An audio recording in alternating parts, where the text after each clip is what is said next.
Did not work. It did not work. It swapped it back to the default. It just switches it automatically. Oh well.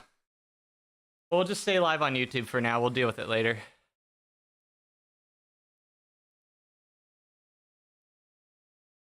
Watch more videos and just enjoy this beautiful climb we're about to go up. Alrighty.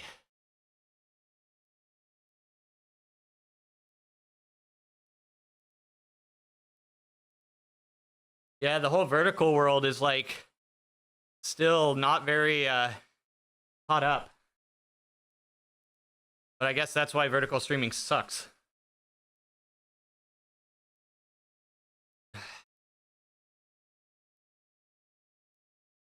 Well, I don't know what's been going on.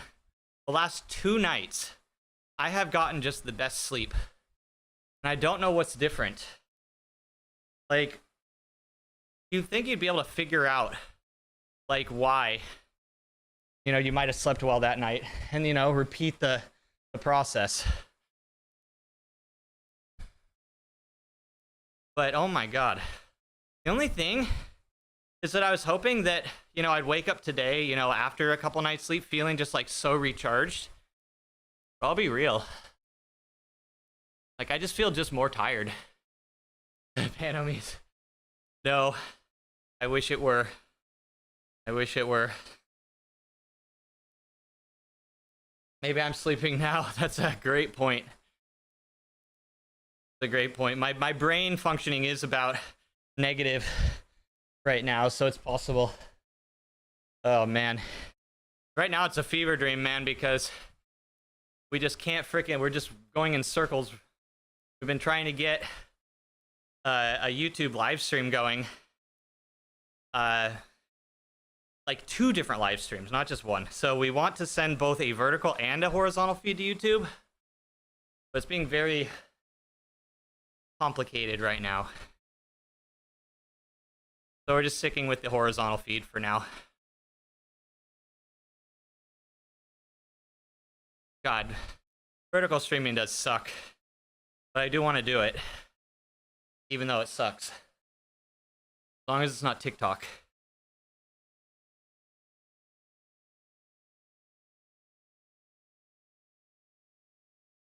Yo, guys, did any of you see the Zwift discounts this last weekend? Anybody take advantage of the reduced price on the kicker core and stuff? Big savings. It might be good still through today. Let me check. 30%, unfortunately. But 30% is not too bad. It's now the same price as it's the same price as a Jet Black Victory right now.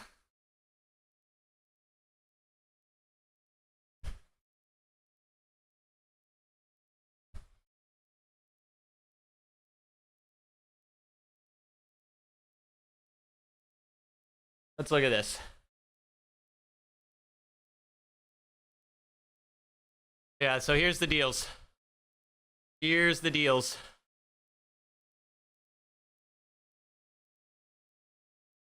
But guys, look at this. Get this Jet Black Smart Fan for 120 bucks.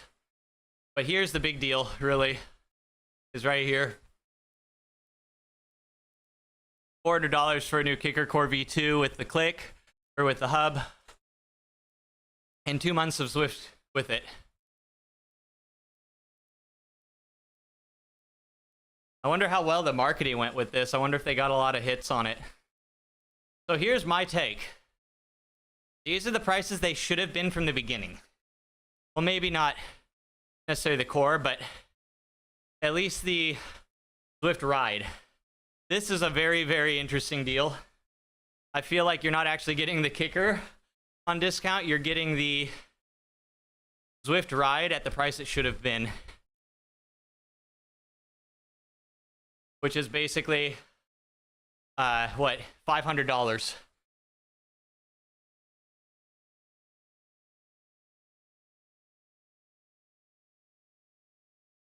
So yeah, some good deals. if you're hunting for something. Though unfortunately very expensive still. But I did pick up something pretty cool, or hopefully, for Black Friday, guys. I found an Anker battery that was basically half off, and it has strong enough output to power a Starlink mini dish. So my hope is that by next year, by the start of next year, I could get my outdoor streams going again using Starlink.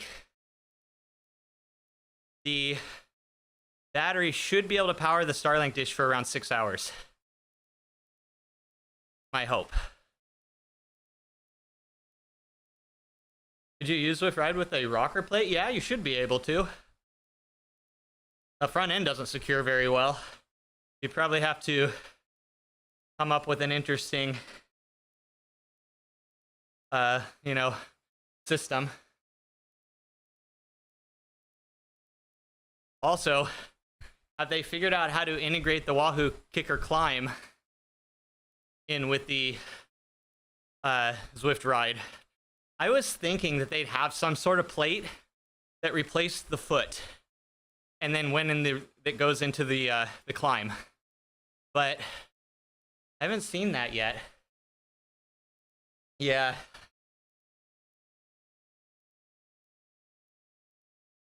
What you could do is just use one of the rudimentary ones that just goes on your trainer and then loft your front on like a block of some kind, because the front will rock just fine because it's a small surface. So all you need to do is really deal with the back end. More it will cost. Yeah, but like the foot could have been literally like that would have taken no extra like costs, development costs, but production costs would be none, because you still produce the Zwift Ride, as it is, and then have an aftermarket foot so that it works with the climb. Like, honestly, they should have done that. I see a demographic. You just pop off that black rubberized foot off the bottom, pop in the cleat or whatever that clips into the climb. Boom. Huge. Super huge. But in all reality, hardware is a loss.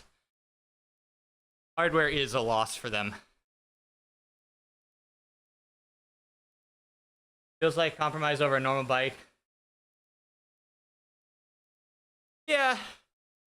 But there is something to just having a dedicated system. There is something to that.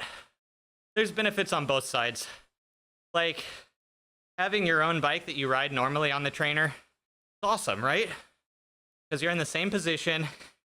You can train how you would if you do outdoor stuff. It's super great. But I think there's, the same amount of people that have their old trainer bike that lives on the trainer. People who have multiple bikes. This is for everyone. But let's be real, most cyclists have more than one bike. Most. A lot of them. We can make that assumption safely, I think. That a lot of people who are into cycling might have at least 2 bikes. And from what I've noticed is a lot of people, they have their trainer bike. Maybe not big profits, that's really where it is. So, that being said, I do think some people who buy into a system would like it to be kind of upgradable like that. Like, it completely shuts them out from being able to have any sort of inclination simulation. Completely shuts them out. Like, that is a big negative of the Zwift Ride. Zwift Ride's not bad for that. Yep, and there you go, another good point for it. It sets up, it's easy. You don't have to swap bikes in and on and off.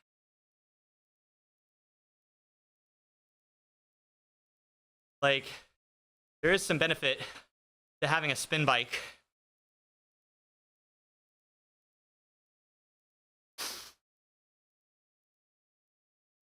But then you also have the issue Now you're stuck on the cog, which has its own downfalls. Had for 12 years, same bike for indoor, outdoor. Oh yeah, pimp. You have spin bike, so good, don't feel like you're gonna fall off. Yeah, so what you're moving into is more of a specialized system, right? You're moving away from a generalized system into a specialized system. And you have to deal with the benefits and negativities of both of them. Did they fix the chain ring problem? Apparently. I haven't seen it. If you're talking about the power fluctuations, I haven't seen it in a while. If you're talking about something else, I have no idea.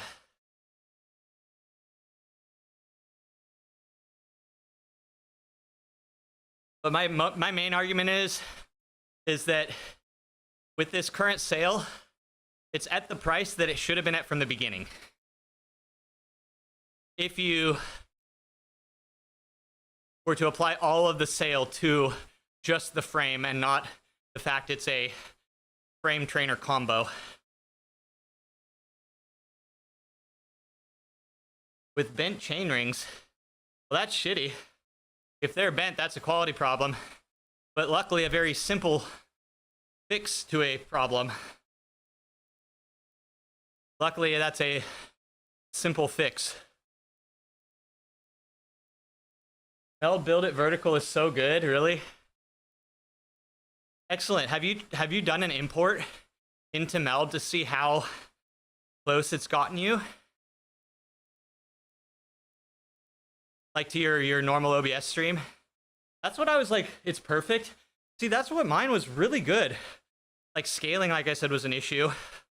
There were filters that weren't applied, like I had to re-chroma key my webcam. But it literally took me 2 minutes to find the chroma key. I think that's the thing about Meld that makes it so nice, is it's very refined to the things that the average streamer uses all the time. You have quick access to your bitrate, quick access to a lot of things, like your VOD tracks. Like, VOD tracks can be pretty obscure in OBS unless you know what to look for, where Meld kind of says, hey, if you're new to streaming, did you know you can apply a VOD track? But yeah, it's not bad. I was pleasantly surprised with how quickly I felt like I knew everything I needed to know to make a live stream work.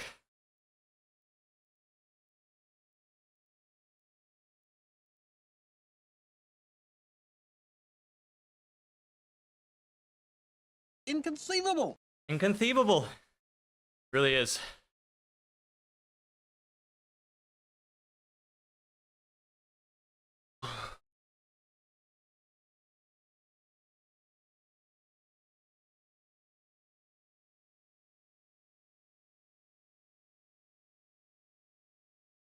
But another thing, people really love the virtual shifting now, from what I've heard. Most people are very pleased with the response and how it feels. I'm a little worried. Hey, Henge. Yeah, Henge. We sent out the call for the professional streamer, man. How are you? Dude, what this community. I freaking love you guys so much. Henge, so let me tell you my dilemma. So I recently learned, or I've watched a couple videos. Eye pain, little people wrestling on this. I mean, that might be my after dark, spooky after dark streaming pain you might be referring to. I'm not allowed to promote that channel due to the nature of the content, though. I took Pookie as pro, he would. Clickbait, we're good at it. So here's our current dilemma we're trying to solve, and we've figured out a lot of the issues. So it no longer at least crashes the stream, which is enormous. But what we're trying to do is send 2 different live streams to YouTube at the same time. Both a standard horizontal feed like you'd normally see here, but also this feed like here. This one. I built it out. You see it looks very nice with the power, the map, all the rider stuff. And I am not sending it. So the thing is sending it to both to YouTube does not seem to be working very well right now. Anytime I start one stream and then I start my normal YouTube stream, it automatically overrides it. Yeah, it's cool. It was fun to make. Hey, what's up, Bren? Branded. Sir, we're trying not to get banned here. It's branded content. Why? For fun. For fun. I want to see if I can do it. Moon content. No, they are integrating as a thing. So that's what I just read. So Excellent's been in here. The freaking goddess she is. Has been trying to help me for like the last hour. Get this working. Soon content, not a typo. I was hoping it wasn't. But yeah, I did just read that pane. So hopefully that'll work better. But right now, even if you send them to 2 different streaming ingest servers, the moment you click live, it just defaults everything back to the standard RTMP server. Even if I'm using a different stream key for both of them, it just does not want to send both right now. So Excellent told us that you basically have to schedule streams in order for it to work at the moment, which I will try for tomorrow and see if that works. At least until they have better integration. Are there different stream keys? Yeah. I have different stream keys and different ingest servers. Yet the moment I click go live on my normal YouTube output, all those settings default right back. Need 2 stream keys. Yeah, I have to. They even allow you to set a vertical stream key. Like I set vertical canvas on my YouTube side. It gives me its own stream key. I take that, I put it in my multi-stream software, and then I do my other, what they call the normal RTMP output, and I set that to the normal YouTube ingest server. But it does not hold the moment I click go live. Your problem is YouTube stream. There's my problem. Actually factual. That's actually true. My problem is that I'm trying to vertical stream, and vertical streaming sucks.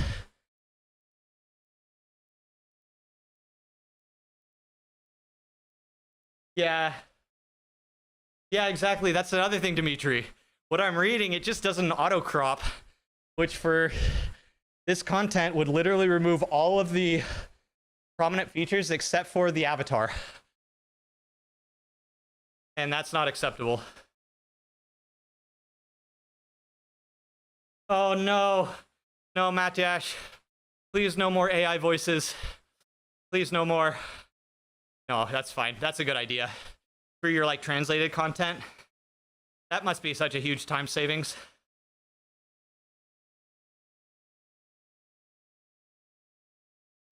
Yeah, that's true, Payne. Honestly, that's where the content would properly be, because you wouldn't have to see my webcam. For live as a mod, as a streamer, yeah, YouTube sucks. But I want to get it working now, just so that I have it as like a tool. And it's just fun. Like, it was really fun building the vertical canvas. But it is definitely freaking pulling hair. Yeah, exactly. I know.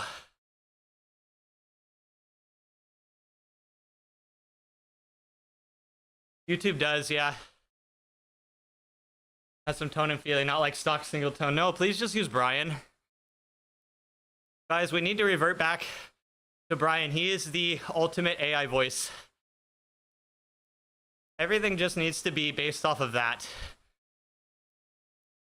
I could listen to Brian speak all day.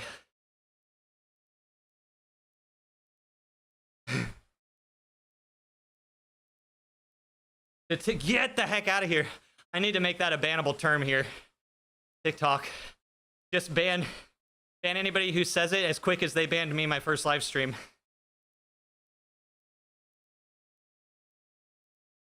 Because, you know, toxic content we produce here. The problem is that we weren't being an NPC. That's our problem.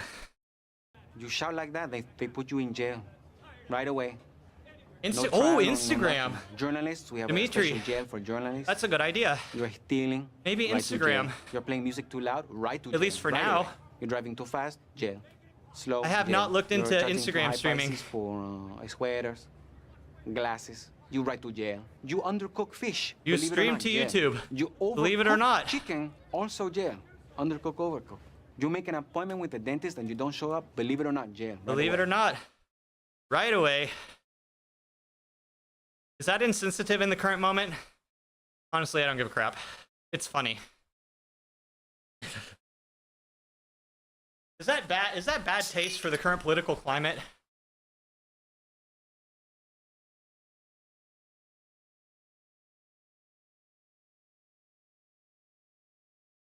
Ooh, I should have made bubbly water today. It's not settling well.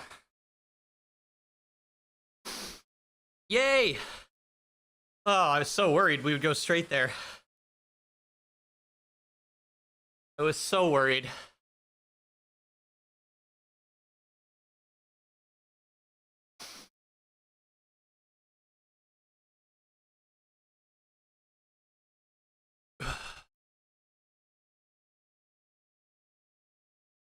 Guys, I did some deadlifting over the weekend. I'm very sore. It's very nice to feel sore. Well, it seems idiot-proof, dude, right? It's what I like to call simple stupid, and we love simple stupid here. I am a big fan of simple stupid. Like, everything that you didn't even think you needed, like, is just, like, kind of right in your face. I'm sure if you needed to, like, kind of do some subtle stuff, it might start showing some cracks. But I'll tell you, actually, if it works for a stream like yours, like, I feel like that's a pretty good data point, you know? Where I hid the bodies and it'll be all good, okay. Yeah. But isn't there some weird obsession with, like, you have to tell people what you're doing because it's so genius that people have to know about it? The fault of all bad characters in all of cinema. Hashtag ad. Hashtag sponsor me brand me somebody. Brand me, baby. Just kidding. Not sponsored. Hashtag not sponsored, only branded. We don't do sponsored content here. You said to them, focus on VTuber. Next day, they had a video out explaining what you can do as a VTuber. Damn. When did this software drop? It's got to be really new. Like this year. Or within the last year. I guess that would be about a year, right? Oh my god, where did this world go? This year has melted away.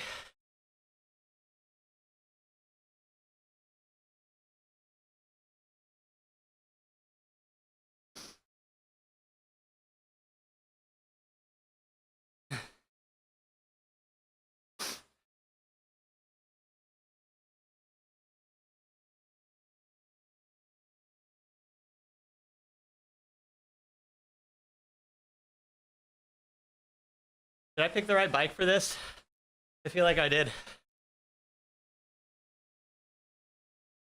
What the heck am I doing? Like, literally, actually, what am I doing? I still have to actually level this bike up. A half a year or so? Okay. Yeah. If they solve the biggest issue that I had with Streamlabs, they're a W for me. Will I switch over? Probably not. Because why? Well, maybe if they allow vertical streaming easier, that might be my why. So far, Atom's been decent. Atom has their own stream suite now. They have their own OBS, but it's pay for. I did. I made the mistake of starting with Streamlabs because I was drawn in by the beautiful user interface. Only to find out it was garbage. So, I am currently on SE Live, but I'm going to revert back because all the reasons I just switched back to it. I used to use it a lot, but it breaks a lot because of OBS updates, basically brick it. And they've been doing a lot of OBS updates recently, at least this year. So like it's constantly bricking itself. And so basically for the last year, I haven't been using it. I just restarted using it to find that all of the reasons I used it have now been integrated into OBS vanilla.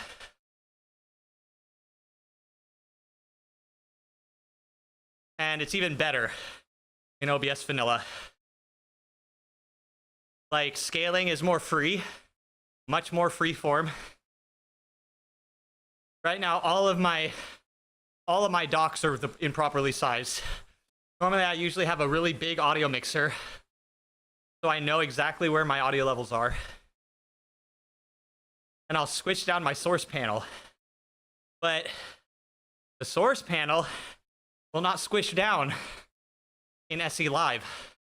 Thank you, Standish. So there's a major problem with it. So I'm going right back to vanilla.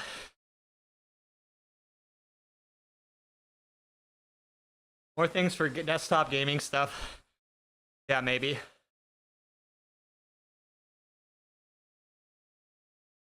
The biggest reason was scaling. Why I liked SE Live, thank you, Abe. But I also liked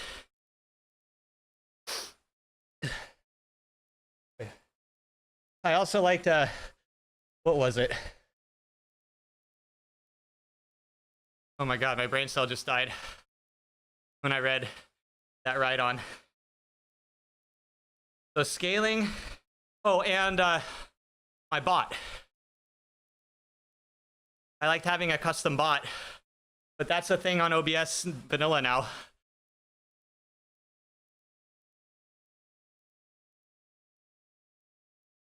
Like, I bet my Spooky mod has been in chat all year. Well, I haven't been using SE Live, so it works now.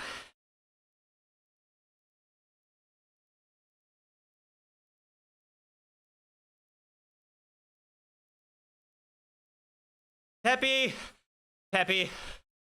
you frickin' troll, man. If you're in chat, I stopped by your casual all day 100-mile ride, sir. Casual.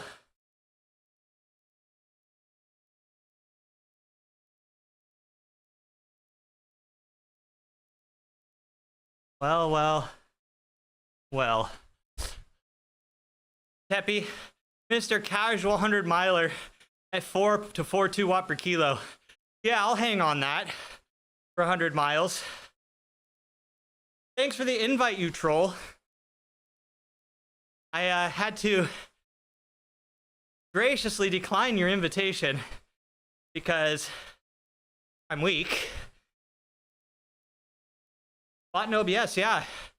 So my Spooky mod bot has been here even without SC Live, I feel like. So weak. Sorry, wrong channel. Where's the top? Peppy. I would troll you, but this is literally your domain.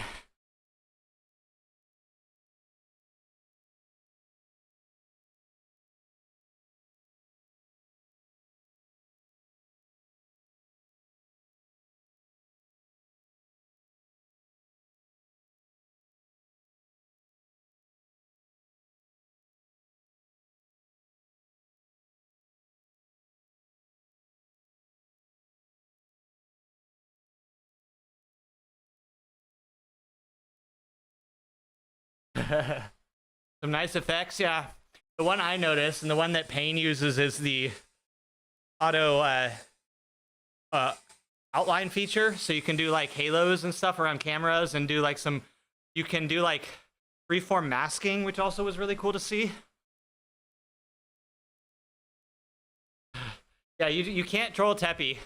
If Teppy wins the tower even on a late join or on like a warp, he still wins.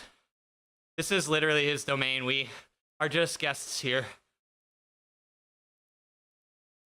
Also overseen by our glorious leader, Grayspace. Yep, Melda's just taking all the plugin people. Yeah, that's right. Actually, that's the thing. They're taking all of the normal things that most people use on OBS and sticking it right in your face.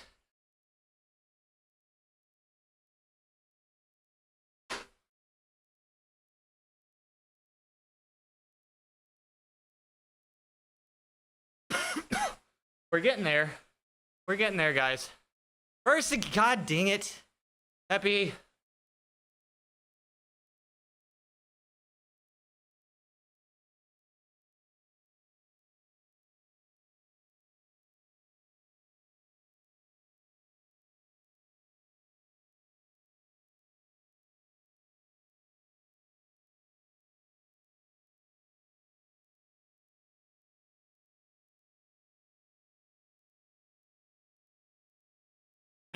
We're coping.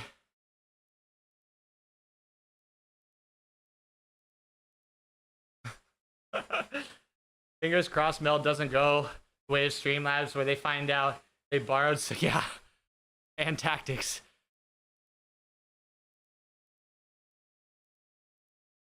Those are, that's a swear word right there.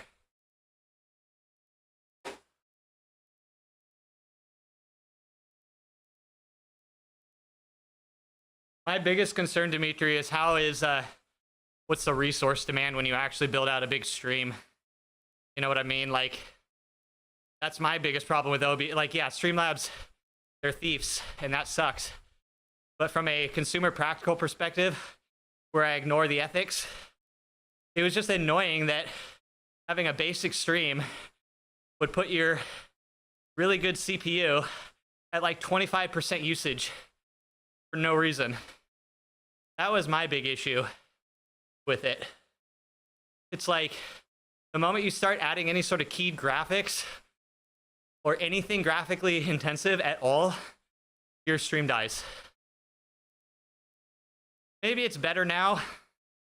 I'm viewing it from the perspective of somebody who has not used it in a long time. But I've actually found many people with that same exact issue. They're like, I just can't add anything else without my stream going jittery into shit.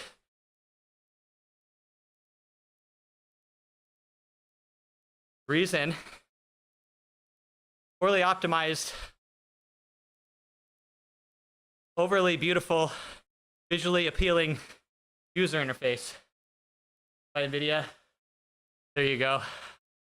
I mean, NVIDIA basically is floating the entire global economy right now, so that does make sense.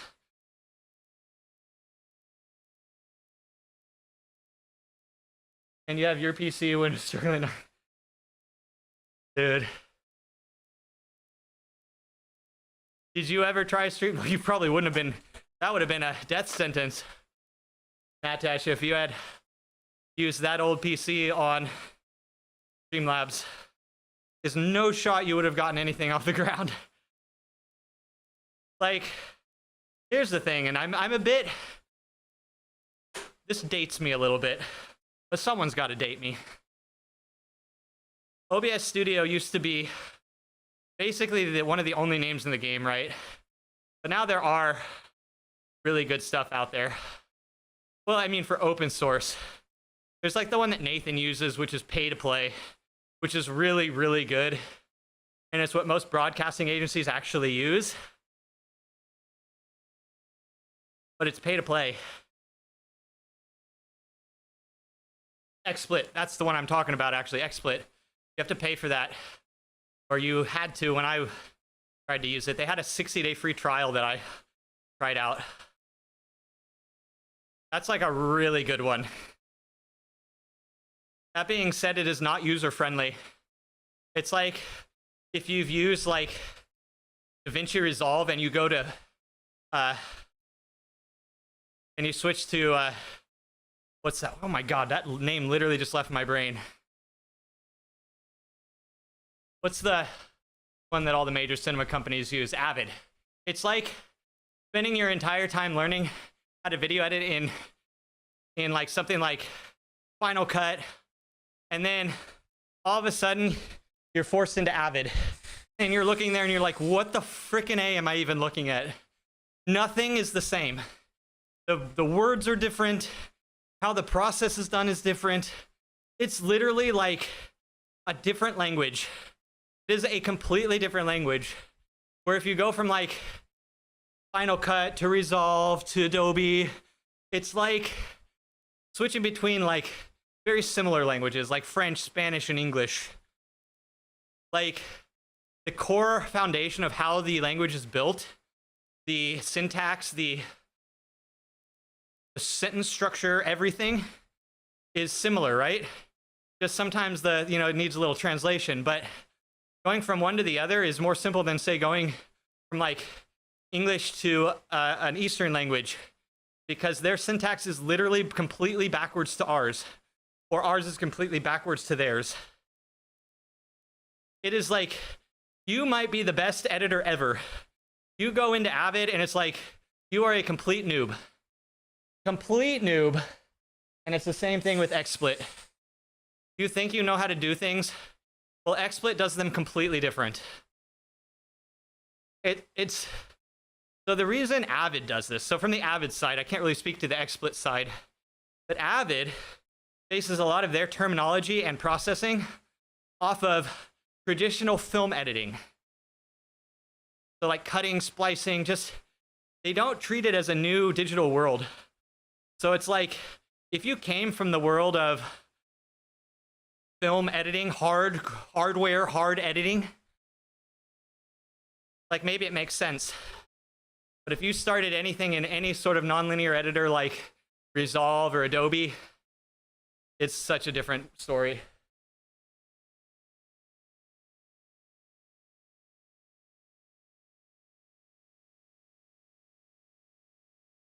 You were using Streamlabs for a while, dude. I don't even know how most people do. Dude, Teppy, the downhill draft's nuts. As long as I stay on your wheel initially, like I'm just like stuck to you. Like I'm so like the downhill draft is crazy. Look at this.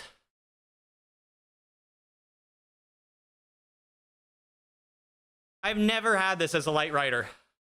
I've never had this as a light rider. Normally, I would be up at 2 to 3 to draft this. Not sub 2. And you have the power of a better draft? Yes. It's so broken now. I don't know how I feel about this. Even though, look at how good this is. Like, I'm not even like having to work. And then I have the power for better draft, literally.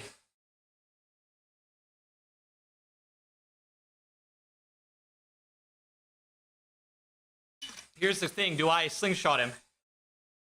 Probably not. He's doing 5 watt per kilo almost. Dude! Oh, look at this. That was only a negative 3%. Oh my god. Oh my god. Wow. That's crazy. That's actually crazy. I did not expect that.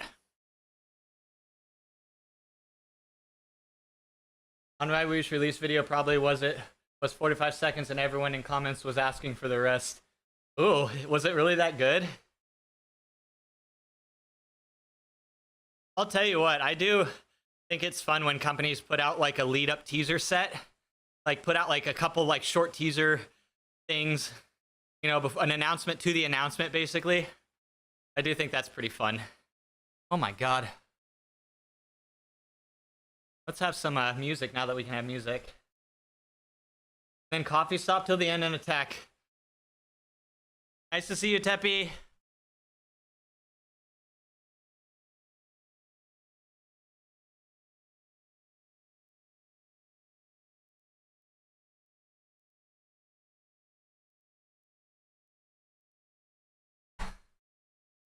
That was crazy.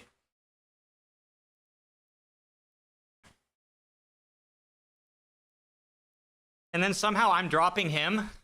This makes no sense. This makes no sense. How am I not pulling him along with me now? Now they effed up. Oh, that was a mistake. Accidental hype. Accidental hype being built? Maybe? Bhutan map. We're gonna probably check that out tomorrow.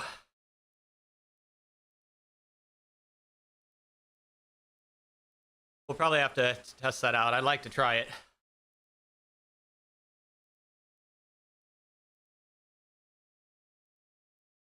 So guys, I didn't realize this until the other day when I was chatting in Nathan's stream. Guys, their original map is an actual place that was built as an island for cyclists. Am I like completely on with that? Like the UAE literally built an entire island for cyclists? And that's where you see all the videos of the group rides for people who are over at Worlds. They're actually riding on a private island where there's like no vehicles like on the same roads as you. Damn, dude. We live in such different worlds. Like there's so many different worlds on this one planet. So crazy. There are people out there building private islands into a play place. What a contrast our society is.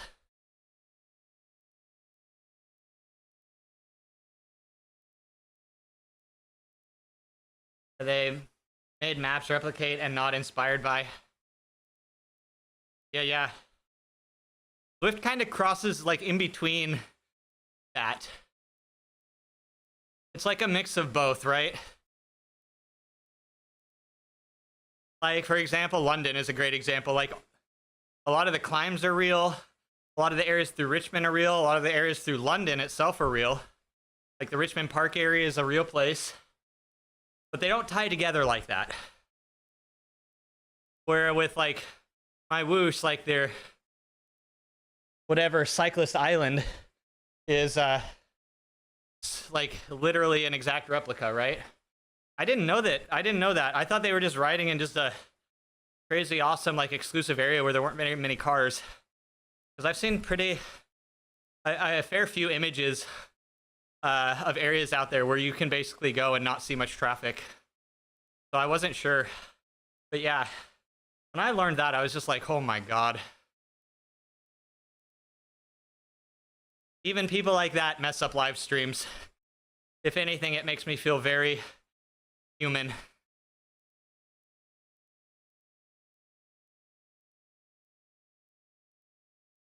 Wonder if my whoosh could figure out how to stream both horizontal and vertical to YouTube. Oh man, hope. Outside of politics, UAE are trying to bring more things alive. Yeah, for sure. I mean, you're not wrong. You're not wrong. It's a real conflict. It really is. But that's why I try to stay safe and on the uncancelable side of at least their innovation, and it drives innovation. Innovation's good. You know what I mean? Therefore, don't cancel me.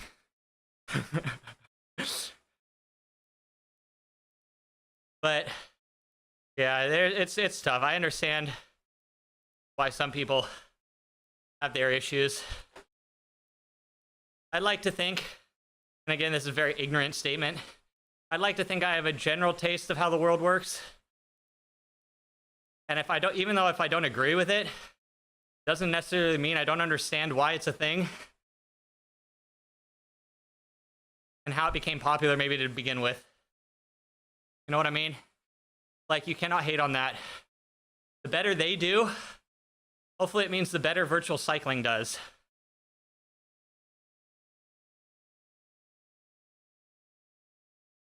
Had this being an esport lover, VWE fan, and you learn to separate them. Exactly. You learn to separate them. We live in a tough time where it feels like if you humor a contradicting statement, it means you agree with it. It means you support it. And that's just not how it works. That's not really how the world works. You know, people can humor an opposing opinion, and if anything, people need to be able to look at things like that. Because even if you are on the objectively proper side of the whatever it is, like, I feel like that doesn't matter if you don't know why you're there. Like, can we like have educated discussions about things without it becoming ideological, you know? And like, that's who you are all the time. We would never change any of our opinions, ever. And that would be a very, very scary world. Finish English audio. 2.5 hours, yikes.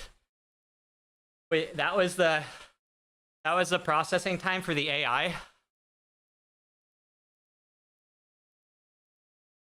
For how long of a video? Just waiting to see Zwift try raise costs again. Bro. There would literally be a riot at the headquarters.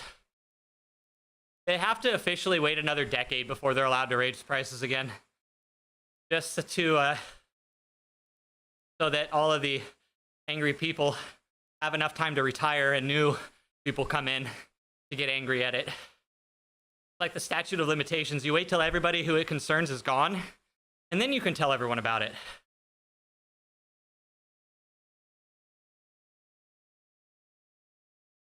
You know, national security and all.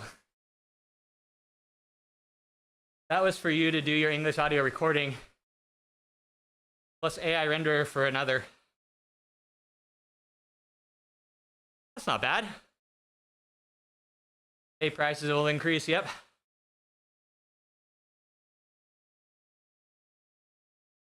So excellent. I do really think Zwift will, showing off their leveling. Wow, everybody gets to level but Pookie. Everyone gets the confetti but Pookie. What a scam. About a 9-minute video. That's not bad at all, man, for the edit. That's decent. That sounds about on track. That's relatively efficient.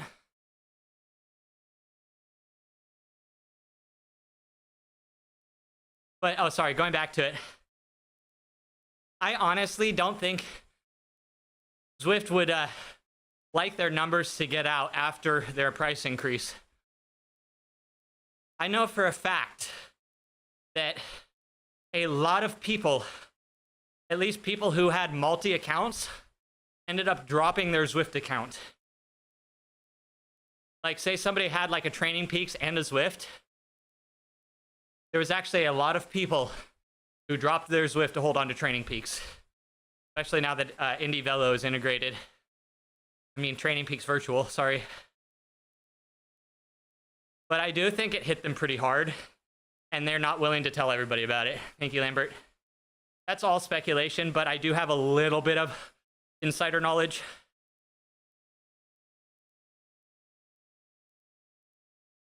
They got hit. That man is Juva, a muscle with a heart welcome in. attached Thank you to for it, the follow. basically. Holy cow. A muscle with a heart attack. So that's you. Welcome in. Get scammed. This is all rigged. It's all a ploy to steal your data. How you doing? Welcome in. Are you a Zwifter? I'm always curious how people find this stream. You know what I've seen? A lot of people come in off of the tags now. over this last year, like, stream tags seem to actually be legitimate. They should have separate tiers. One for normies and for people who want to compete, let them pay more. I do think there's a little bit to that. I do think there's a little bit. There's only one Like, I want. I love hi, you, Derp. Pookie. Going to be, you ordered your bike a few days. Did you snag the Black Friday sale off of Zwift? Pretty good sale if you're buying in for the first time. Derp, how are you doing? You did? I bet those types of sales are not super common. So the fact that it, I think it was mostly dictated by Wahoo though. Wahoo did their sale. Zwift obviously had to discount their trainers too, but at least they were nice enough to integrate the discount into a full Zwift ride and a kicker core. Mondays aren't as bad with. Oh, thanks, Derp. Same with you, man. The day just got a little bit better, which is good because we were having insane technical difficulties at the beginning of the stream. We solved the stream crash. We actually solved it. It didn't solve itself. There was a box, a mysterious box that I unchecked and it stopped my stream from crashing. So I actually did a thing that did something, and therefore I'm very proud of myself for the rest of the day. $9.99 for Zwift Ride Core 2. Yes, sir, Frank. I'd like to think of it as, I know the sale applies to both, but in my mind, that's the price it should have launched at. $1,000 is what it should have launched at. I think this is the price that's reasonable. Because in my mind, I equate it to the frame being $300 off, aka $500. Which to me, it should have launched at $500. Because you know it only costs them $100 to make. Or probably even less.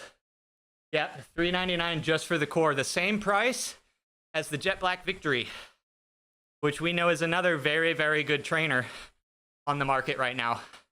It can be purchased now. There's no waiting list anymore, by the way.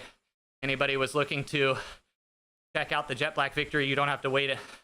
They've caught up with demand. But yeah, so sorry, excellent. I actually recommended that to Training Peaks, something similar, specifically for racing, basically a race pass or a racing license, so they don't have to pay the normal subscription cost, but they can still like race with their team. We had an issue where one of our community members races with a team that races on multiple platforms. Well, he can't race with them over on Training Peaks because he's not wanting to pay a second membership. He still wants to race with his team. What they need is a system, you know, you pay a one-time yearly pass like your UCI racing license or something, and then boom, you can join in on the race with like a code that's provided by the team captain, similar to how WTRL does it. Therefore, our boy, who currently can only do so many races because of that, might now have more options if that were available. On your laptop, you can't stream it. Derp, we've been having a lot of Zwift crashes recently in the community. You are not the first story I've heard about that. Hope that's why you can keep yourself motivated to train all year round. Dude, Shuva, if you get it all set up, I'll tell you what, there is a serious honeymoon phase at the beginning. It is so nice. If you can get through the first 2 weeks of the initial like new body stress, basically the next 3 months are going to be some of the funnest time fitness wise you may have ever had, depending on your background.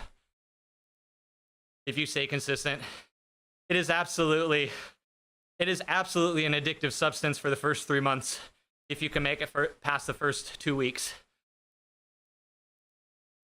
You'll start to get the gains. You'll see numbers go up. You'll see numbers get big. And bigger is better. I mean, in Zwift, higher numbers make you feel better.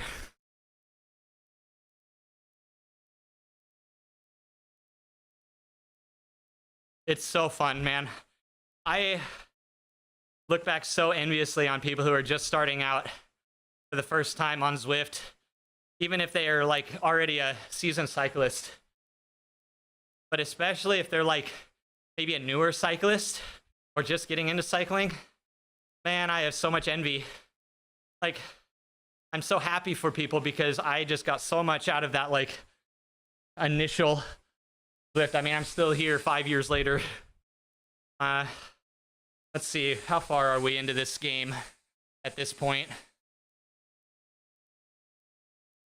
We're almost 60,000 kilometers into this game. 60,000 kilometers. 2,144 hours and 54 minutes. That's just so crazy. It's so cool to look back on stuff like that. But yeah, this is a truly great thing.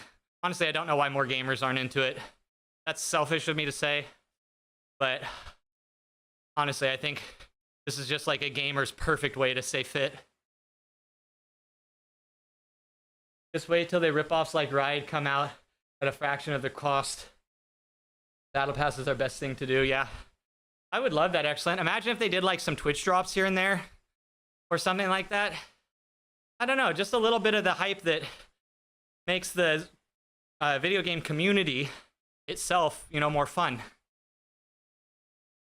Yeah, guys, we are showing off today. We're wearing Lucy Charles Barclay's official race kit because we unlocked it over the weekend due to a Zwift bug that I'm so happy about. Not the best looking kit, but it is a pro kit. Thank you, Riedel. It is an actual pro kit. I only have 2 of them.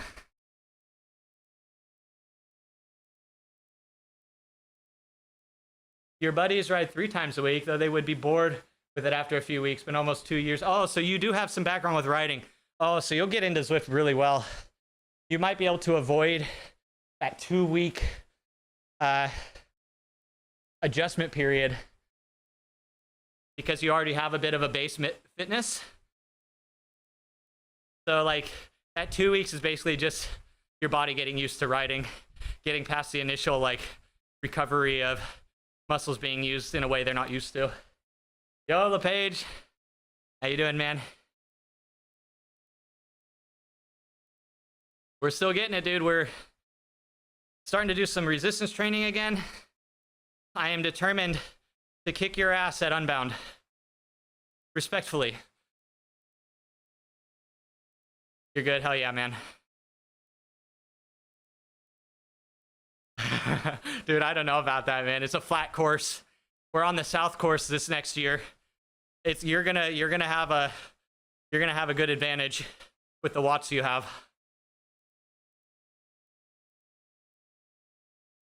But yeah, Shuva, if you can get through that without having those issues, you basically are just gonna have the honeymoon phase, which is just the greatest thing. Where you're discovering Zwift, you find out, oh, there's routes, oh, group rides, what are these segments? Oh, there's stuff to unlock, there's achievements. There's just a lot of fanfare at the beginning. It's really fun. 45s? Hell yeah. I'm going 2.2. I did, you'll be so happy on 45s, dude. Dude, 45s. 45 to 47, basically anything over 44. I'm so glad that that's the trend right now. I actually just got a new set of wheels, some retail therapy. I'm selling my old wheels to my brother, and I'm gonna throw some Connie Race Kings on it, like everyone does. I'm lucky. My bike will fit up to 2.2 tires. Sad to say, you get addicted pretty fast. So we'll be spending a lot of time getting cosmetics. I feel that. I'm not like super big on it. Like, I'm pretty big. Not like some people. But I collect the kits. There are lots of kits, and I only have about half as many as some of the people on the platform. There's a lot of hunting. And if If you have an addictive personality, Zwift's going to be great because it's a healthy channel for that. I like to think we all have, that humans are creatures of addiction, and it's just about how we choose to channel it. Some people, of course, more than others. It's a sliding scale. Oh, look, an Ineos jersey. That's a cool one right there. But, I mean, if you're going to be addicted to something, why not something that makes you healthier, right? Up to a point. That being said, most of us here have been injured and had to restart our fitness, so but how healthy it is debatable. You're still at 65 kilo. Last weigh-in 30 days apart. Nice, Matt. Wow, you're very stable. I've been very stable recently as well, I think. Well, I mean, most of my life I've been stable. I mean, 58 to 62 kilo basically my whole life. And those extreme ends are very extreme. Usually it's 60 to 59 to 60. Like I've weighed within a kilo or 2 kilo since high school.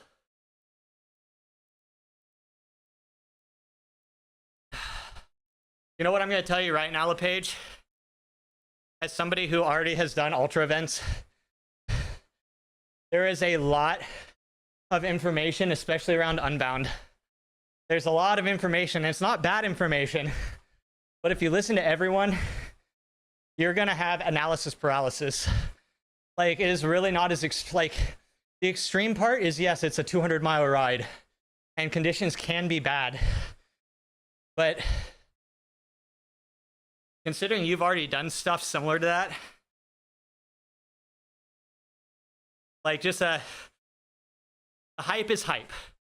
Like, saying that you have to have a lot of things, there are things you need, but like, if you brought everything everyone tells you to bring,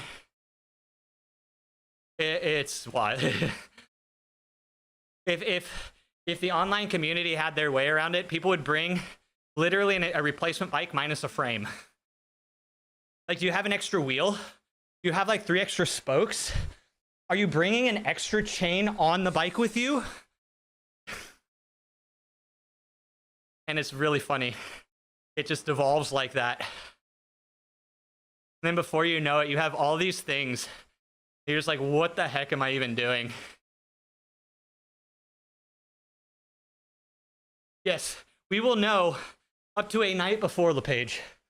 It rained the night before my ride.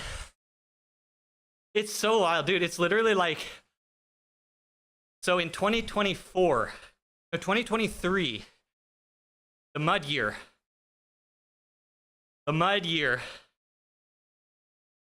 people didn't know that was going to happen until the night of. Literally, there's all these stories going around how, what was it? Keegan was literally trolling the entire peloton by saying he was running a specific system. Literally just to troll everyone because everyone was stressing out so much due to the rain and having to swap over everything last second. Everyone going from fat to thin tires. Absolutely hilarious. But yeah, you do not know.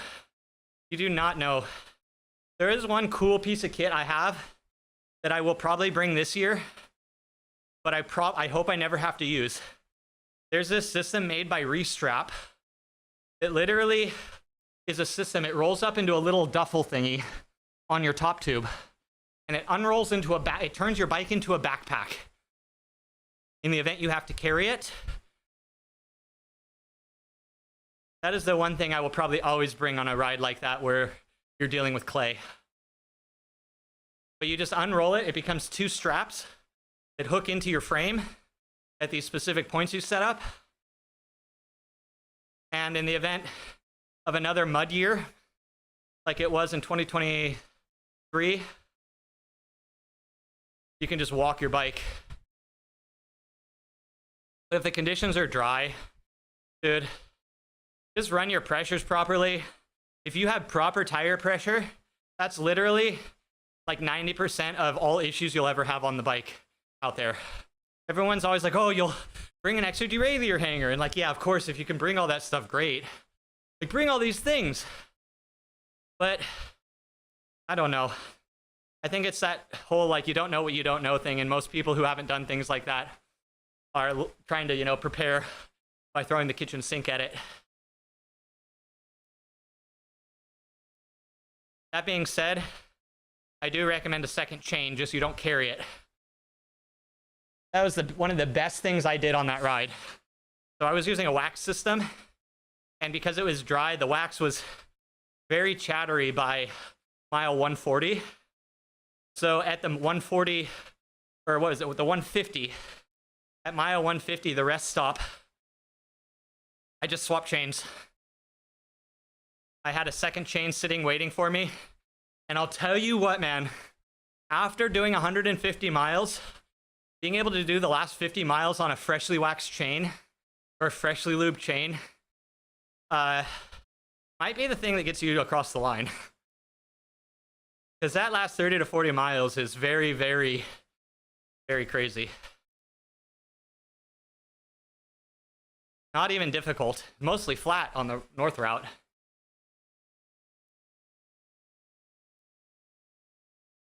But at that point, you're just like, need every little bit of advantage you can have. But it made me fall in love with the Pathfinder Pros. I absolutely love Pathfinder Pros now. I think they're absolutely amazing. One of the best tires I've ridden on.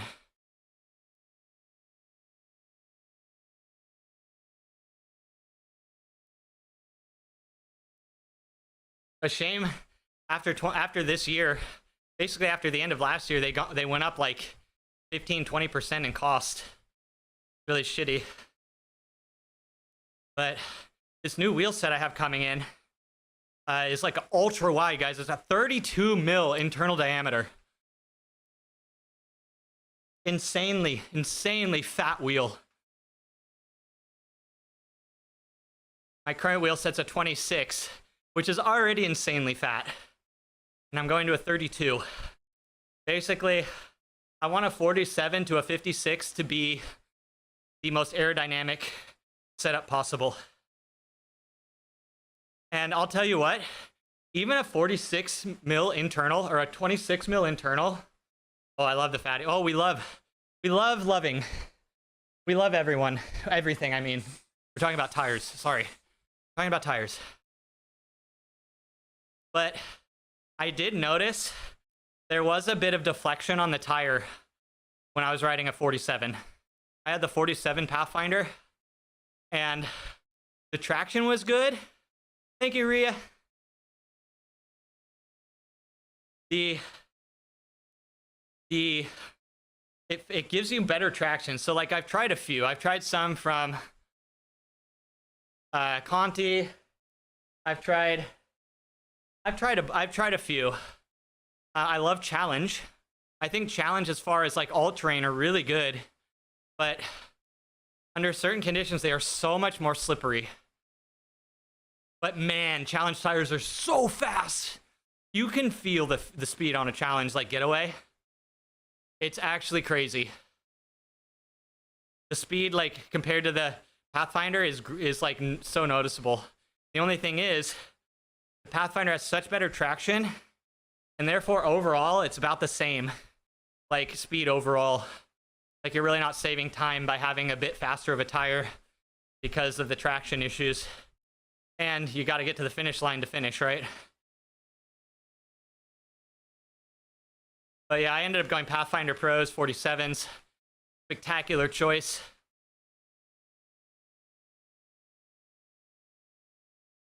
I had no worry about my tire getting popped. Like, I was really not worried about flats, especially because I had tire liners and Silca. And so basically, if my tires went flat, like, basically it wasn't my day. If that happens, it wasn't my day. I will probably not run tire liners next year. I will probably not. I'll probably go with a lighter wheel. My wheels were very heavy. I added an extra 2 ounces of sealant to each tire over recommended. My wheels were heavy. Needless to say, my wheels were very heavy. I'm not going to be running that heavy of wheels next time. For one, the Conti Race Kings are actually very light tires for a mountain bike tire because they have thinner casing. So like even compared to like the Pathfinder Pro, the Contis have a little thinner of a casing, but again, you don't have to run them at as high of a pressure and they can survive with that. So that'll be interesting to see. Apparently there's a new video out. Dylan Johnson just put out a new video on tires, so he knows everything about tires. We have to go follow him and watch that video. Haven't seen it yet. Most important discussion in the gravel world. If you haven't said tire in the last 5 seconds and you're talking about gravel, you're not talking about gravel. You're talking about something else. Thank you, Frack.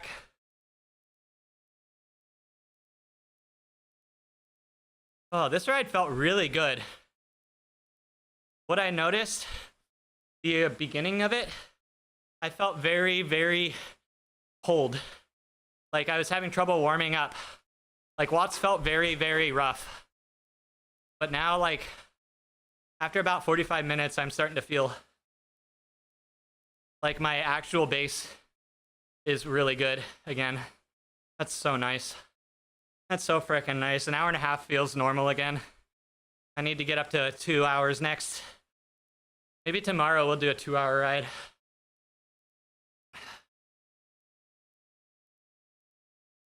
Maybe we will start over here, do the map ride, and then we'll go over and check out the new My Whoosh map. You're running 5km, ended at 5 marathons. Oh my god. At 5 marathons a year until your kids started complaining. Oh man. So I wish kids understood. Wish they understood priorities. You here for the clickbait? Oh my god, BBC! Good to see you, man. How have you been? Thanks for stopping through. Sorry, we have to blur your content because, you know, Twitch and all being evil. We have to blur your chat. But don't worry, I see it. Guys, BBC is over on the site that can't be named. Thank you. Ken, how have you been, dude? Yeah, we got the YouTube back up and running again. Our next step, we want to try and get a vertical stream output to YouTube, but right now there's some issues with it. They're not being very friendly. All good there. Nice, man. Are you still have you still been writing? I have been very absent this year. Up until like the end of September or so, I was basically off the bike from injuries, so I don't know what most people have been doing this year. But we did get the YouTube stream back up and going. We might try an Instagram stream in the near future if it's possible. Chat from YouTube on Twitch? No, you can't put it on the stream unless they changed that recently. I can stream to YouTube. I just can't display the chat for Twitch to see, you know, because reasons and Twitch being evil.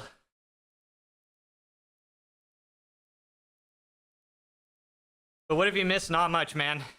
It has been an annoying year for me. Been an annoying year. You've been busy with work and life, etc. Your sun allergy has been really bad this year. So that knocked you out a bit. Oof. Are you gonna come back in for indoor season now that it's you know, cold and icky over there?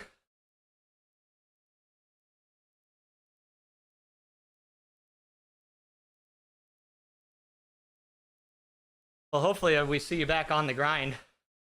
You're now back to Smash again. I'm glad to hear that. I sure hope you hold on to that. Good stuff.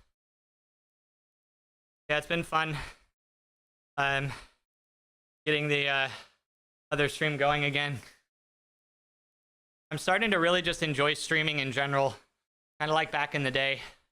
I hope that mentality can hold, though. Damn, look at that, an Alpecin Dacona kit. This person's legit. Man, that's so sick. No. Let's go this way. We'll finish downtown. Need to check the Twitch rules. Yep. Basically, you can do it, but don't talk about it, is basically the crux of the rule. You can do it, just don't tell anyone about it. That goes for everything Twitch related. You want to be sponsored by a crypto casino? That's fine. Oh wait, no, you can't be sponsored. You can just present branded content organically. Want a multi-stream? Sure, go ahead. You just can't talk about your other streams. Your other streams can't be better quality, and you can't display any content from that other stream on the Twitch stream. You know, but you can. But you can. Wonder how many people are logged into Zwift at the same time. It is. We can check. It should be on the companion app. 14,775 people currently logged into Zwift. 8,100 of them, almost 8,200 of them, are here in Watopia. So it's yeah, it's pretty busy. Basically, from about 8 to 10 a.m. Pacific time, which is basically what, 4 to 6 p.m. like UK time, GMT. Kind of the most popping time on the platform, but we are getting closer to noon my time, so yeah. Zero net worth. Here's a name I haven't seen in a little while. How have you been? Wish they would make this game in Unreal Engine 5, but those are the good PC. Oh, I know. Yeah, they did all the coding in-house using OpenGL. It's their own. But it does make for some really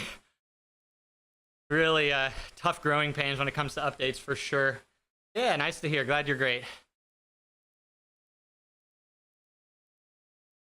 Been seeing a lot of names that I recognize coming back now that it's getting cold around the world. 2100. Okay. So you're 1 hour ahead GMT then. Yeah, it's pretty popping around this time. Most of the really big races and stuff are usually done by around 11, 12 Pacific time. It's 11:57 a.m. right now. So you're gonna probably start to see it trickle down throughout the day.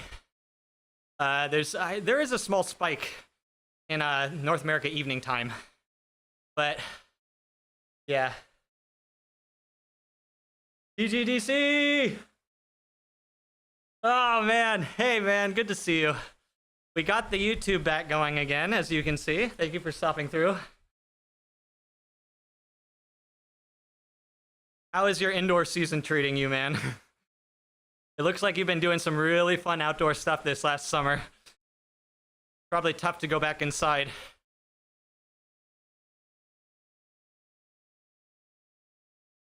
Yeah, we're just getting back at it, Eric. We have been down for most of this year, but right now the motivation to ride is very, very high. I've been thoroughly enjoying it, which has been so helpful. You like everything looking plastic? Yeah, that's not, yeah. I don't want to give 100% credit to Unreal Engine 5. I've watched a few videos recently, actually, from like independent developer perspectives of what Unreal Engine 5 has done for the industry. And again, this is all way above my intelligence level.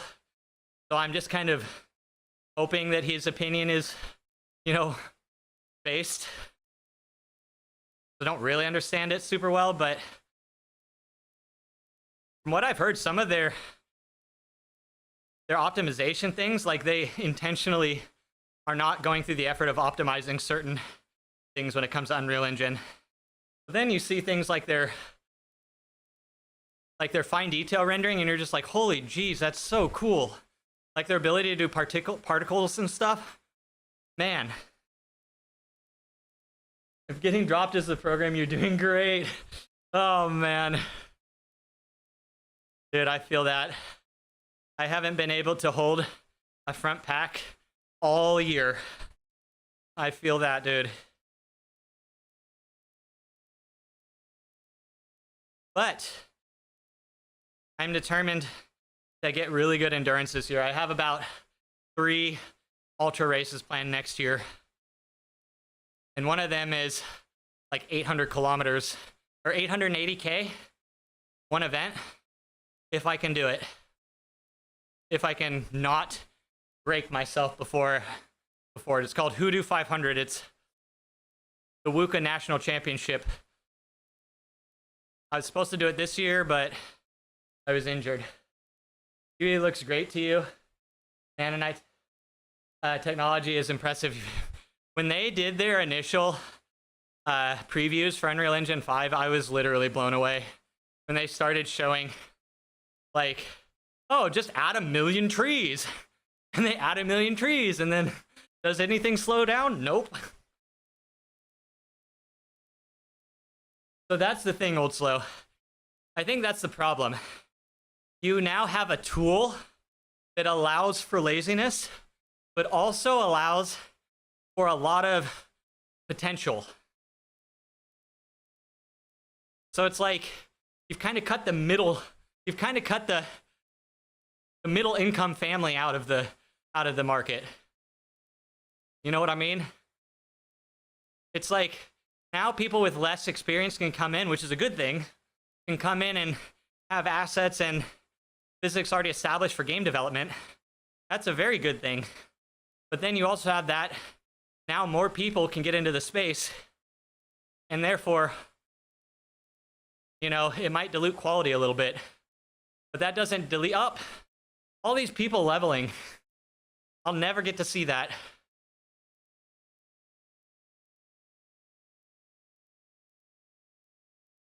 But it's like, yeah, it's a mixed bag. I understand. It's like, for what it's good for, it's really good for.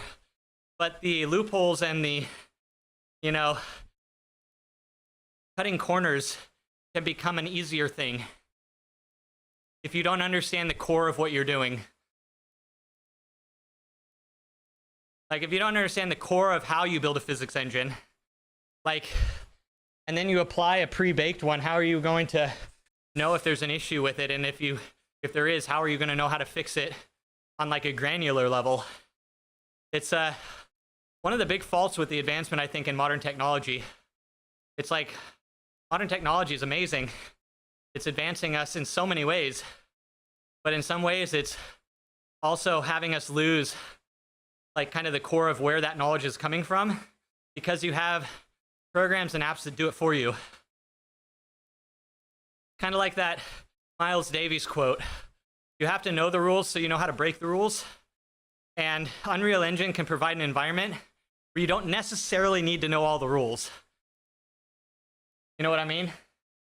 Now, I know I'm speaking from a very broad perspective because I don't understand the intricate details of, you know, game engine and game development at all. I've spent 3 hours in Blender. I made a really nice donut. Basically what everyone else has done in Blender. But other than that, I have no idea. It is a completely foreign thing. Kind of used to the feeling of getting dropped IRL. The few times you went with a triathlon club, you lost within 30-45 minutes. But the fun thing is, man, you keep going back, and then eventually you hold on for an hour, and you hold on for another 10 minutes after that. But I can confidently say, you spend the winter season in here, riding consistently. When you go outside again with your friends or community or club or whatever you do outside, it is a very, very fun thing. Because anybody who says Zwift is different, they're right. But anyone who says that it doesn't translate to outdoors is very wrong. Very wrong. The outdoors is amazing when you're used to Zwifting. Because on Zwift, you have to do ABC, always BC pedaling. You always have to follow the ABCs. Always BC pedaling.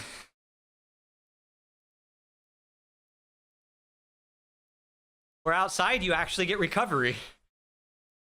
You'll go outside, and it's just so fun when you actually use your indoor fitness outside. And you get to apply it to speed and inertia. Yeah, you paid the price this year outdoor with less Zwift this summer. Yeah, man. But I'll tell you what, you made the right choice, dude. Getting outside, like doing the traveling you did, like your SoCal trip and stuff. Dude, that's where it's at. I've become so hungry recently to do more. Wrong channel chill reminder, but still valid. Oh, you know this channel so well. Kind of used, yeah. You got rounder, more arrow. It just means now when you're down in your, if you get some arrow bars and you drop, this space right here, guys, it's facts. This space right here, if you fill it up, makes you more arrow. Thank you, right up.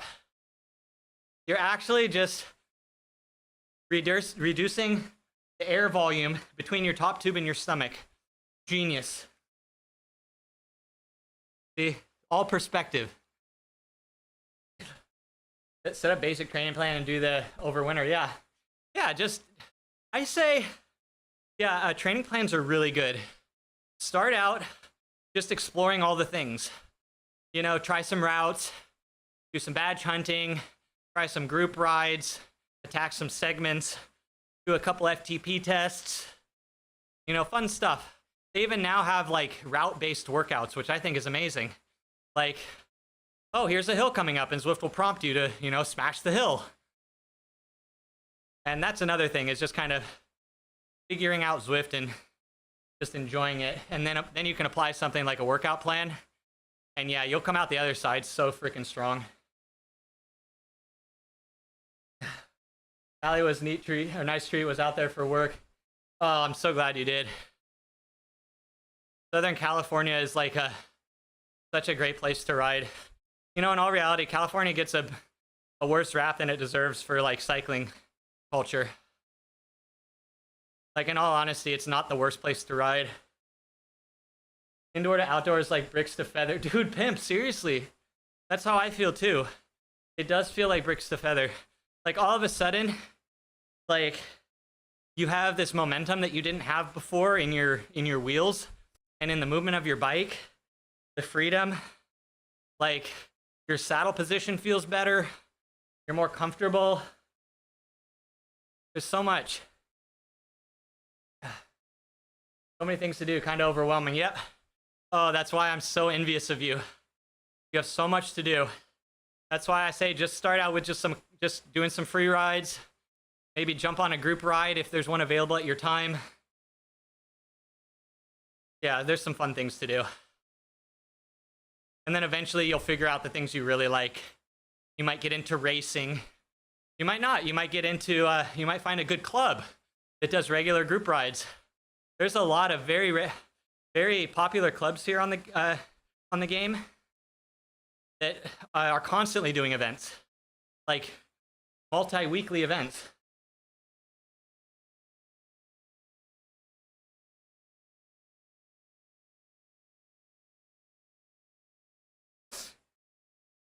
Yeah, I've been so hungry for doing outdoor content again.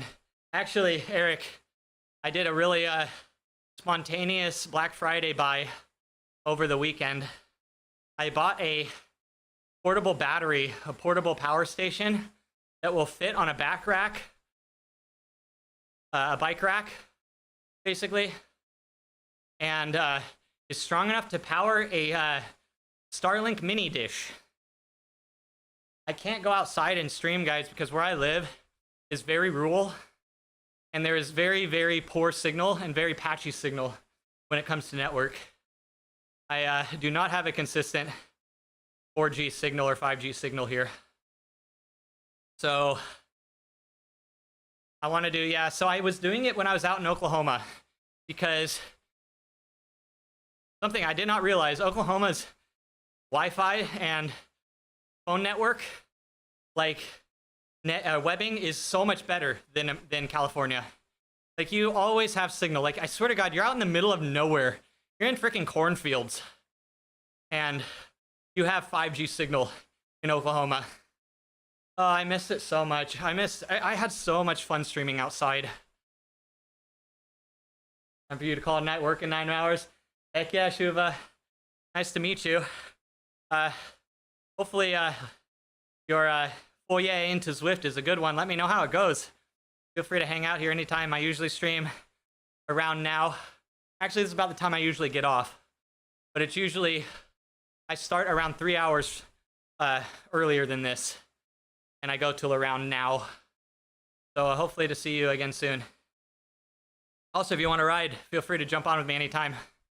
Zwift makes it very easy to jump on with other riders at wherever they are with the warping feature. But anyway, but yeah, back to the live streaming. I hadn't had that much fun live streaming in a while. Thank you, Fez. As when I was outdoors. Just the variety, the different environment, the different challenges with streaming. It was so fun. And not only that, you're outside. But the moment I moved back to California, I lost that option. But if I can figure out this Starlink roam, I might be able to make something happen. I so hope so. Well, keep me posted. I might join in a few weeks. Yeah, hell yeah. Good stuff. One of us. Welcome to the cult. I mean, the community. Welcome.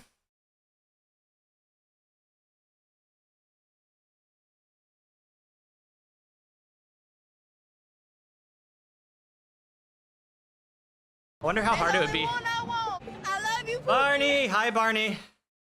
Good to see you. We are cooling down right now.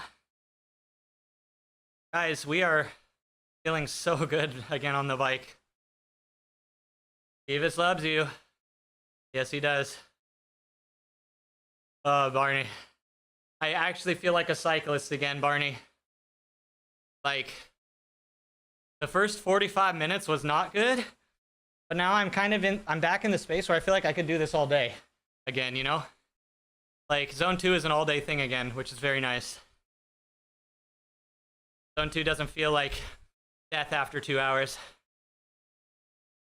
Oh, I'm so stoked. Thanks. How's the riding going with you?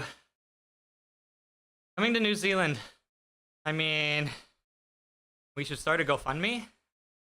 Oh, that would be so fun, man. So, here's the plan, Barney. 2027 is the plan.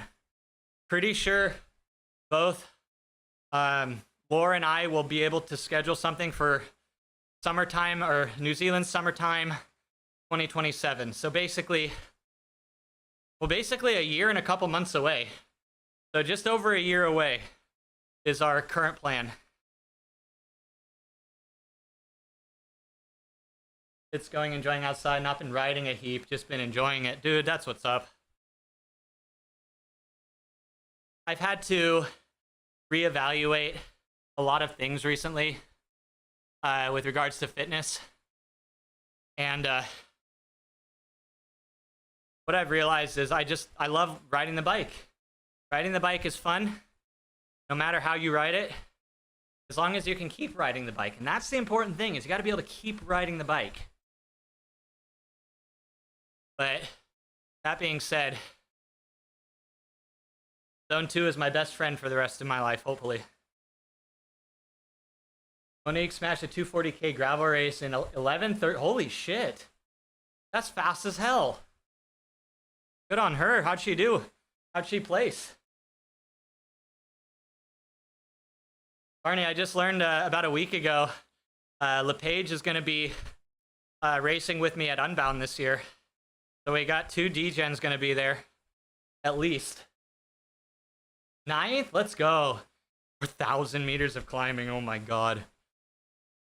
That's insane. That is absolutely insane. Yeah, he got in. He tried to get in for this year, but he didn't get in, so he's applied again The application was the November 1st through the 15th, and he got in this time. Be nice to know somebody there who I'm riding with. Yeah, oh, Monique's insane.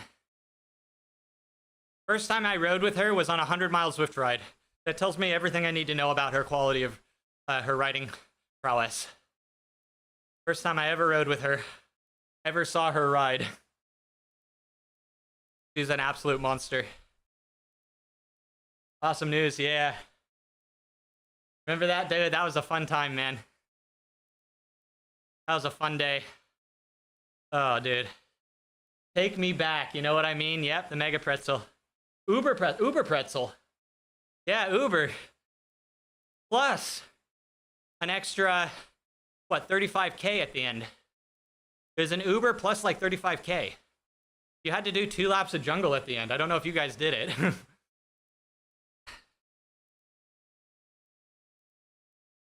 You know, funny story.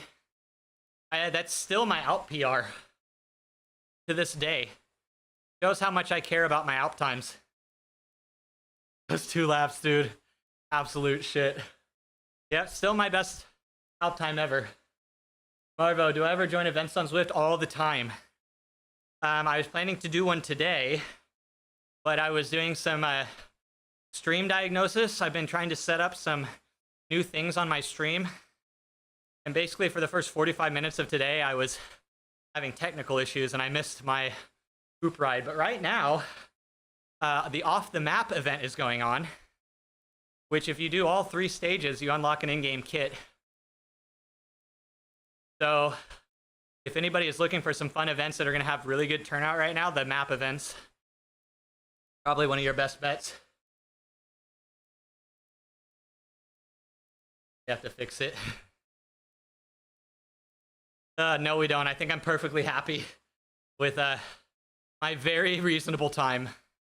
It's not even a fast time. I think it's like 55 minutes. Not even a fast time.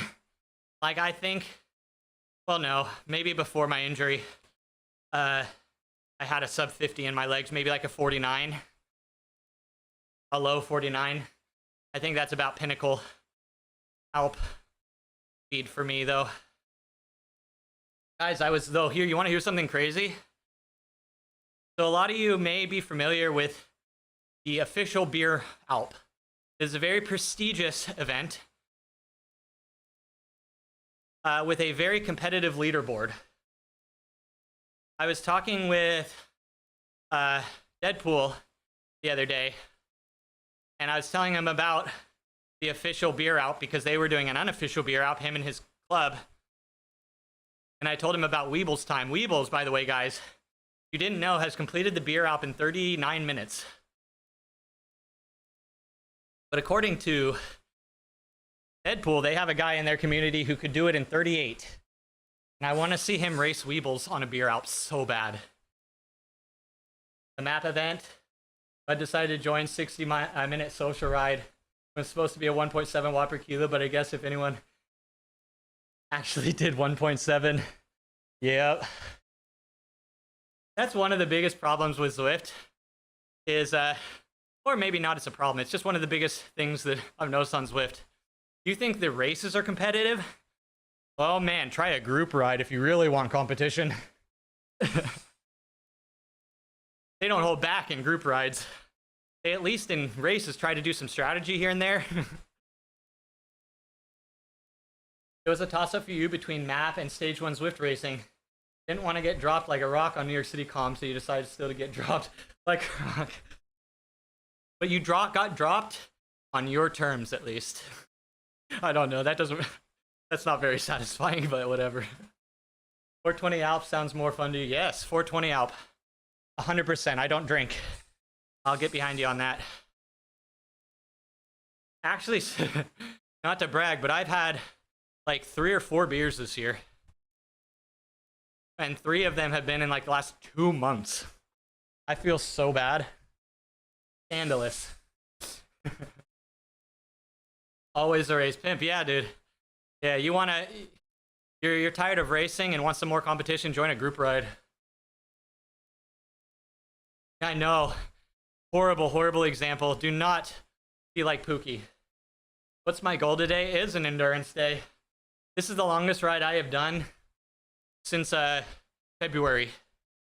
2 hours is the longest ride I've done since February. In March, I got pretty significantly injured doing an event. They basically made it so I couldn't walk for like 3 or 4 months and took me off the bike completely for like 6 months. So this is a big gains day for me today. Up to this point, 90 minutes was pretty much what I could do. I have a goal that I'm not going to be able to hit, but I'm just going to push off the date of completion, guys. So if you've been hanging around for a while, you might have heard me mention the real virtual Everest. I know, counterintuitive, a real virtual Everest. But it's a thing. It is a thing, and I want to do it. Not just a virtual Everesting, but actually cycle up a virtual Mount Everest. And there is now an actual route that you can ride. Not on Zwift, but we want to try it out. Our Bike Terra, yeah, Barney knows. So yes, Bike Terra has a bunch of, they have a bunch of like summits. They have Kilimanjaro, yeah, they have a bunch of stuff, but they actually have Bjorn put together a GPX file that is actually Everest.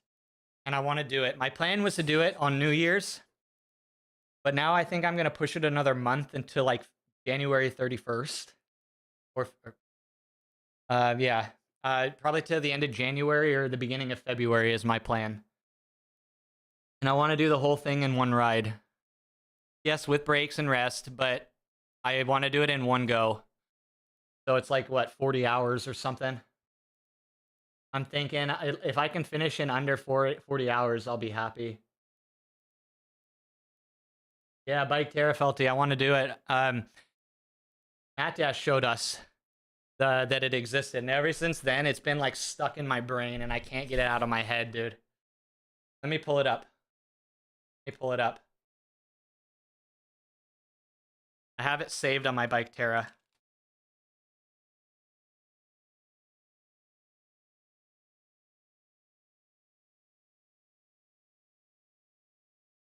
Thank you, Cloudflare, for letting me in.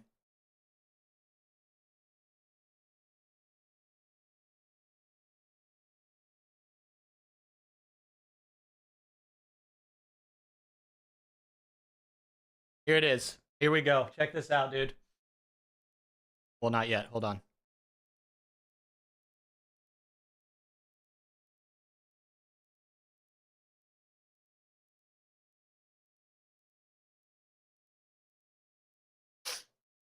$208 kilometers, 13,000 meters. Oh, it says 13 hours. Maybe 40s, maybe 30. Maybe 30 hours. Which is only 5 hours longer than I've ever been on the bike before. So I don't think I think it's within my wheelhouse. So, oh, you can't sting it here. Now you can see it better. But this is what I am working towards right now. This is what I'm working towards right now. And I wanted to do it in one go. Like, take maybe some breaks here and there, but one live stream. We're going to go for like 20. We're going to go all night. We're going to go all freaking night. And all the next day. But 46%, 62%, 70% gradient. Yep, downhill right here. Look at this. It's actually an easy route. Why am I even complaining? But this is it. How cool does this look? I just like, it's like been like living rent-free in my head ever since Matthias showed me. Yeah, dude. Over here, 70, 68, 62, 70. Oh, I saw more. I saw higher than 70 for a second. Wait, oh, up near the Hillary step, right? No, that's actually not very steep. The Hillary step's actually not very steep.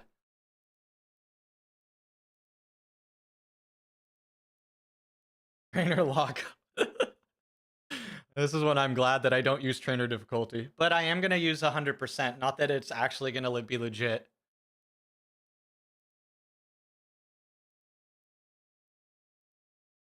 But that is some VAM. That is some insane VAM. Like, when I did 12,000 meters during my my virtual 10K, when I did my Hunt 24-hour ride, I got just over 12,000 meters. But that was in like 250 or 260K. That was almost 300K. Whereas this is in 200K. But this is what I'm going to be doing. Hopefully, definitely not on New Year's, but I'm definitely going to consider it a month now later. Hey, guys, the main character of Zwift is on. The main character of Zwift. If you're wondering who is him, like, this is him on Zwift. This is the #1 Zwifter right here. He has ridden on Zwift more than anybody else in the entire game. He has more time on Zwift than anyone. This is the #1 Zwifter. You guys, we found him. Randomly cycling past us.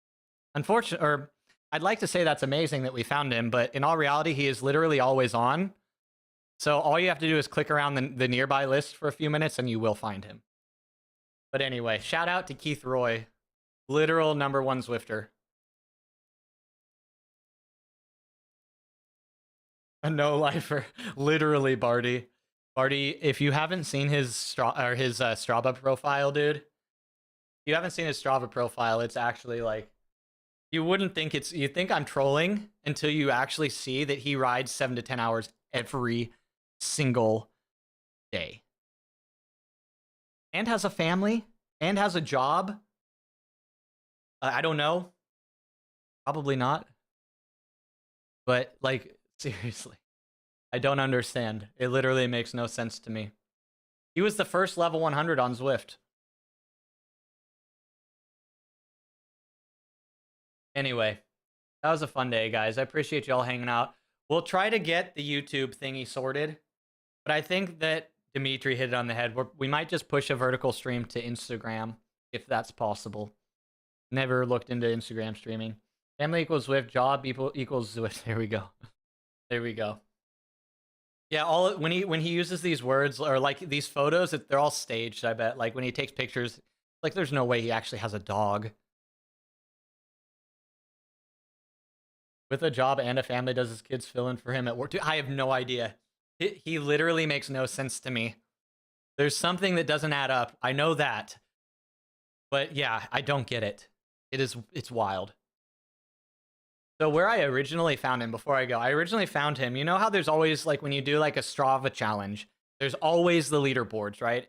And it's fun to go look because you're like, oh yeah, everybody on the top, they're all like those people who just like stick their phone in their car, or like do like 3 uploads of the same thing every day, or like, you know, spoof all their shit. Like, that is very common at the top of the leaderboards on Strava. Like, you'd think that, well, it's just Strava, but no, it's apparently a big deal to be like one of the top Stravers, like to the people who it matters for. But I was clicking through and I was like, just laughing, like, this isn't legit, this isn't legit, this isn't legit. Then I click on Keith, who was like 3rd or 4th on this like leaderboard. I think it was during the Festive 500. I was looking at who the top riders were for the Festive 500. And I found Keith Roy, and I'm like I'm looking through, and I'm like, wait a second. This guy is actually a real person. And then I looked at his stats, and I was like, how is this even possible? I honestly don't know. His special level of crazy is something very unique.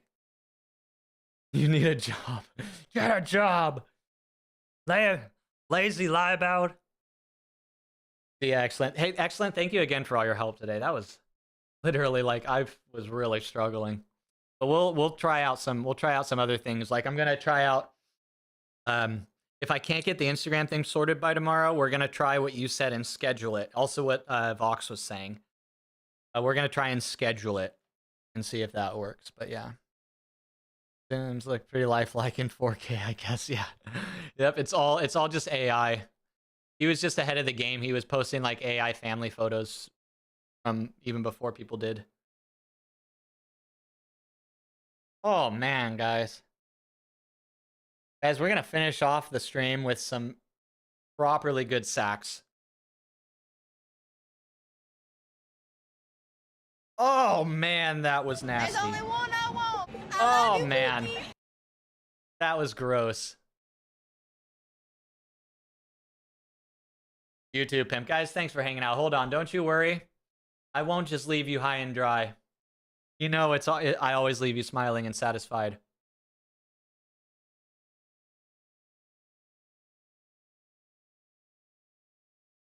All right.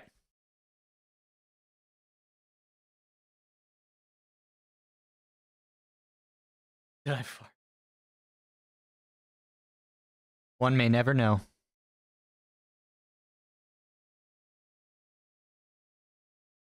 I released Shout like something that, there. They put you in jail right away. No trial, no nothing. Journalists. This is the we have a Sean special jail mix. for journalists. You're stealing. Right. All right, to guys, jail. go say hi You're to playing Lumo music for too me. loud, right I'm to outta jail, here. Right away. You're driving too fast. Always jail. satisfied after smooth Slow, sack jail. session. You're Am charging too high I prices right? For, Oh yeah, sweaters, beauty. Glasses. You right to jail. You Look at this, undercook guys. Fish, We're remixing believe it. or not, jail. You overcook chicken, also jail. Undercook, overcook. You make an appointment with the dentist and you don't show up, believe it or not, jail right away. All right. You degenerates. Have a great day. I'll see you tomorrow. We'll be back on tomorrow. More broken stream. More broken stream. What's that? What you What's just that, said brother? is one of the most insanely idiotic things I have ever heard. At no point in your rambling, incoherent response were you even close to anything that could be considered a rational thought. Everyone in this room messed up, is now dumber for having listened to it.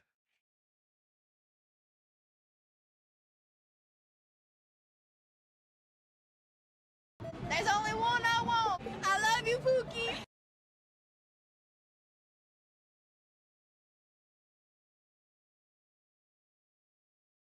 I literally thought Cheerio was on. Inconceivable. You literally had me thinking Cheerio was on. All right. Get out of here, you degens.